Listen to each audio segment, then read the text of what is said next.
Come on in, let's check out the museum. Inside the wax museum, a group of teenagers are aghast as the hauntedly lifelike wax displays of Dracula, the Wolfman, the Mummy, and other charter members of the Horror Hall of Fame.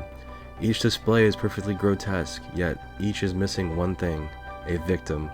Admission to the Waxwork is free, but now they may pay with their lives. One by one, the students are drawn into the settings as objects of the bloodthirsty creatures. They are now part of the permanent collection, known as Waxwork. 1988, Waxwork, 97 minutes.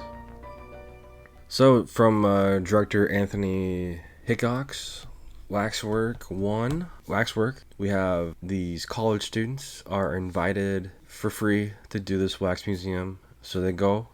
6 are allowed in. The displays are cool. Like, the whole set pieces of this movie are really awesome, really well elaborate.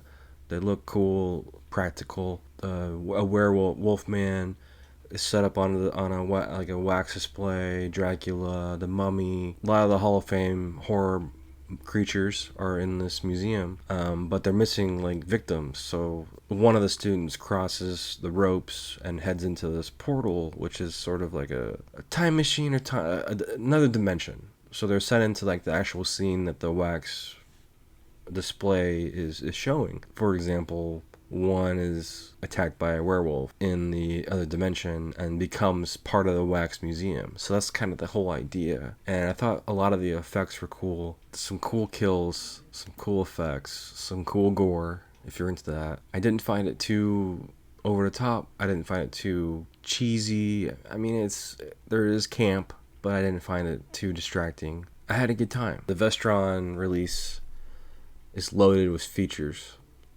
Audio commentary by Anthony Hickox and Zach Galligan. Theatrical trailer, a still gallery. But the best part is the featurettes, the Waxwork Chronicles, parts 1 through 6, which is like an hour and a half, just as long as the movie, about behind the scenes, how they did it.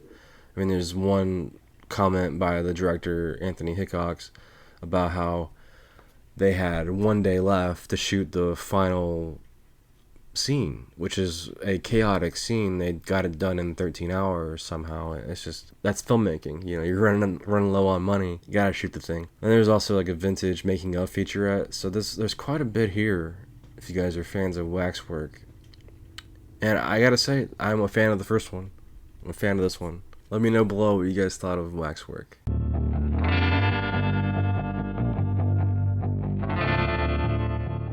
This has been Return to the Disc. I'm Dan.